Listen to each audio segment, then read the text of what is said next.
নমস্কার। কাছে ও দূরের, দেশে ও বিদেশের সমস্ত শ্রেণীর শ্রোতা বন্ধুদের আমার সহ আপনাদেরই চ্যানেল শান্তিবার্তাতে সুস্বাগতম। আজকের আলোচনার বিষয় হলো জীবনে কিছু নীতি মেনে চলুন। জীবনে চলার পথে নিম্নোক্ত কিছু নীতি যদি আমরা মেনে চলতে পারি তাহলে আমরা অতি সাবলীলভাবে এবং নির্ঝঞ্ঝাটে নিজের জীবনটা অতিবাহিত করতে পারব। তাহলে সেই বিষয়গুলি যদি জানতে চান তাহলে অতি অবশ্যই ভিডিওর শেষ পর্যন্ত কিন্তু সঙ্গে থাকতে হবে। জীবনের কিছু নীতি কি কি এবং সেগুলি আমরা কিভাবে মেনে চলতে পারি তারই বিষয়ে আলোচনা করার চেষ্টা করছি। শেষ পর্যন্ত সঙ্গে থাকবেন। দেখুন, বক্তা শুধুই তথ্য দিতে পারেন, কিন্তু সুমধুর শ্রোতারা সেই তথ্য মতো তাদের জীবন পরিচালনার মাধ্যমে এবং যদি সেই তথ্যগুলি জীবনে ধারণ করার মাধ্যমে নিজেকে পরিচালিত করতে পারেন তাহলে তার প্রতিটি সময় প্রতিটি দিনই হাসি আনন্দের সঙ্গে কিন্তু অতিবাহিত করতে পারেন। তাহলে জীবনের কিছু নীতি যেগুলি মেনে চলতে বলা হয়েছে সেগুলি কি কি এক এক করে তুলে ধরছি। প্রথমত, যদি আপনি প্রার্থনা বা ইবাদত করতে চান, প্রার্থনা বা ইবাদত করার আগে আপনার কিন্তু 100% বিশ্বাস হৃদয় বা মনের মধ্যে জাগাতে হবে। যদি আপনার মনে বিশ্বাস না থাকে তাহলে কিন্তু ইবাদত বা প্রার্থনার কোনো মূল্যই আপনি পাবেন না। আগে আপনার মনে প্রাণে বিশ্বাস জন্মাতে হবে, তারপরেই আপনি প্রার্থনা করুন বা কামনা করুন, সেটা কিন্তু অতি অবশ্যই সফল হতে বাধ্য। কিন্তু মনের মধ্যে যদি বিশ্বাস বা ভক্তি কিছুই না থাকে তাহলে কিন্তু প্রার্থনার কোনো ফল আপনি পাবেন না।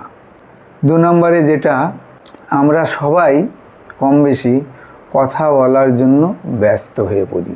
একটু লক্ষ্য করে দেখবেন, যারা সমাজে প্রতিষ্ঠিত বড় বড় নামি দামি ব্যক্তিত্ব সম্পন্ন মানুষ, তারা কিন্তু খুবই ভেবেচিন্তে কথা বলেন।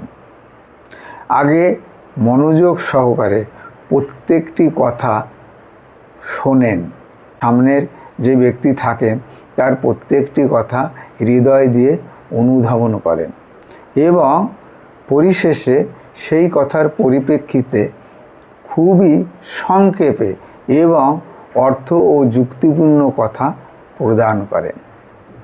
তাহলে আমাদের কথাবার্তা বলার মধ্যেও এই নীতিটা কিন্তু মেনে চলা অতি বাস্তব, এবং সেটা হলো কথা আগে শুনতে হবে, তারপরে কথা বলতে হবে। শোনার আগেই বলার জন্য ব্যস্ত হলে কিন্তু হবে না, তাহলেই আপনি নীতি ভঙ্গ করে ফেললেন। 3 নম্বরে যে বিষয়টি বলবো, আমরা সবাই কম বেশি খরচা করতে অভ্যস্ত, কিন্তু খরচারও একটা নীতি নিয়ম মেনে আমাকে সবারই চলতে হবে। সেটা কি, আপনি যতটা খরচা করবেন তার থেকে যেন দ্বিগুণ আয় হয় সেদিকে খেয়াল রাখতে হবে।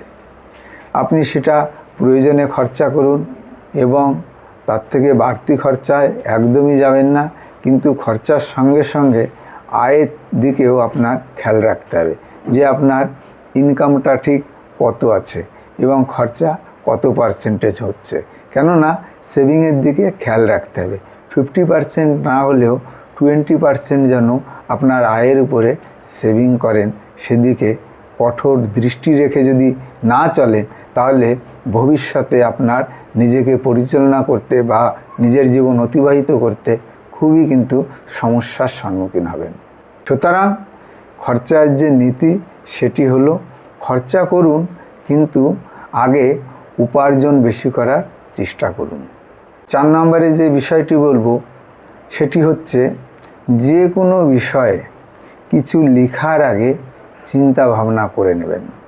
আপনি যদি কোনো কিছু রচনা করতে চান, সেটা হতে পারে কোনো লেখালেখি আপনি ভালোবাসেন, কোনো বই লিখছেন, বা কোনো কবিতা, বা কোনো উপন্যাস, বা কোনো ছোট গল্প, যা কিছু হোক। সেটা হতে পারে দৈনন্দিন জীবনের কোনো হিসাব, বা নেক্সট ডে কী প্ল্যান মাফিক সেটা পুঙ্খানুপুঙ্খ ডেট ও টাইম অনুযায়ী আপনি লিখে রাখলেন। কিন্তু এই লেখার আগে, নোটস করার আগে আপনি কিন্তু খুবই চিন্তাশীল মননের সহযোগে আপনি চিন্তা ভাবনা করে নেবেন, তারপরে কিন্তু লিখবেন। চিন্তা না করেই যদি আপনি আগোছালোভাবে কিছু লিপিবদ্ধ করেন, তাহলে কিন্তু সেরকম জীবনটাও আগোছালো হয়ে যেতে পারে, বা আপনি যেটাই লেখেন সেটা কিন্তু সঠিক এবং সম্পূর্ণ পরিপূর্ণতা লাভ করবে না।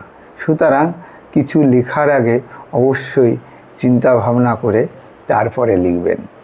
5 নম্বরে যে কথাটি বলবো, খুবই গুরুত্বপূর্ণ কথা এবং খুবই অন্তর দিয়ে অনুধাবন করবেন।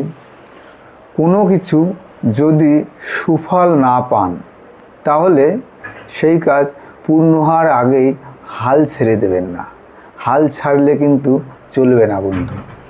আপনারা হয়তো অনেকেই অবগত আছেন, আমাদের এই যে ইলেকট্রিক বৈদ্যুতিক বাল্ব, এটা যে বৈজ্ঞানিক আবিষ্কার করেন 999 বার ফেল হয়েছিলেন, কিন্তু 1000 বারের পরে গিয়ে তিনি সেটি সম্পূর্ণ রূপে আবিষ্কার করতে সমর্থ হন। সুতরাং খেয়াল রাখতে হবে, আপনি হাল ছেড়ে দিলে চলবে না।